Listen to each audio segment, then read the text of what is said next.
Anonymous Watch Guy here with a full review video. Quick wrist check, wearing the bull of a Marine Star with the precisionist movement. Really cool watch.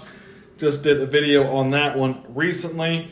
Today we are looking at the Wishdoit GT Racing Chrono. This is a watch that I unboxed on the channel about 2 weeks ago. Wishdoit sent it over for me to check out and do a review on it.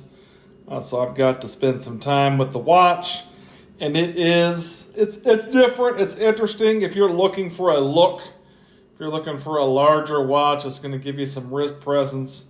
If you're looking for something that has the kind of that Richard Mille look, design language to it, the Chrono case shape, this could be something that you might want to check out for a very reasonable price. This right now on the Wishdoit website, which I will leave a link in the description of the video, is $229 USD right now for this watch if you wanted to pick it up.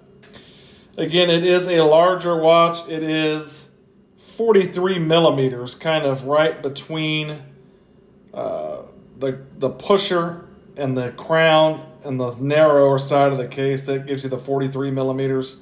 If you measure it straight across here, it's more like 47. The lug opening here, it's not really a traditional lug.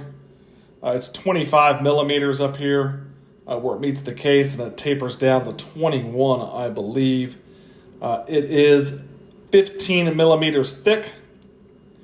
You do have a push-pull crown here that gives you 50 meters water resistance. Lug to lug all the way across here, it is 50 millimeters.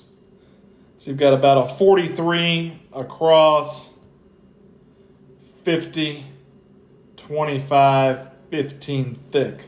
So it is a larger watch. Definitely going to give you some wrist presence, definitely going to present large on wrist.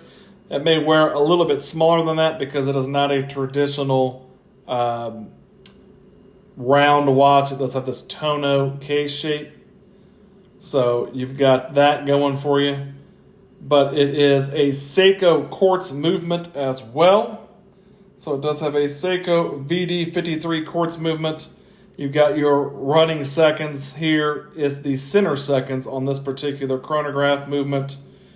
And then your pusher up here at the top gets your chronograph second hand going down there, which is the small seconds on this one. You've got your 24-hour indicator over there at the 3 o'clock position and a 60-minute timer up there at the 9 o'clock position. So you do have all your Arabics going around the dial here. There's no 3 or 9 or 6 because of the chronograph subdials. There's part of a 6. You've got your Wishdoit logo up there kind of underneath the crystal. This is a sapphire-coated mineral crystal on this one. So you've got a sapphire-coated mineral crystal, so that gives you a little bit of additional protection beyond just a standard mineral crystal. I don't believe there's any kind of AR treatment. You can see that crystal does stick up from the case just a little bit there. Does give you a nice shot of the dial. It is a little bit busy, again, with that kind of Richard Mille design language. You're going to get kind of a faux skeletonization back there in the background of the dial there. Got all your numerals, your Arabics that give it, and your indices give an applied appearance. I do like the red tip on the end of the seconds hand, and then you've got your chronograph hands are all tipped as well with red, orange, and yellow. I definitely like that look.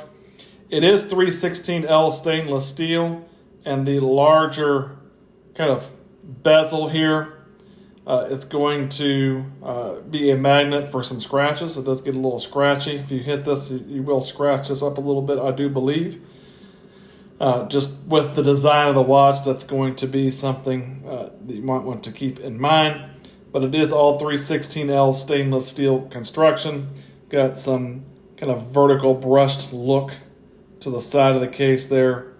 Kind of, again, all brushed look on top of the bezel, top of the case, and then on the back you have the Wishdoit branding and some movement and water resistance information, and you've got a really nice embossed race car there on the back.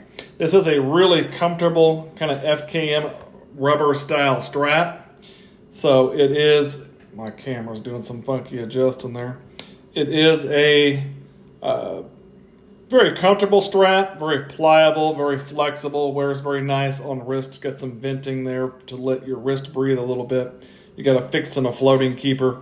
You've got a Wishdoit branded buckle as well.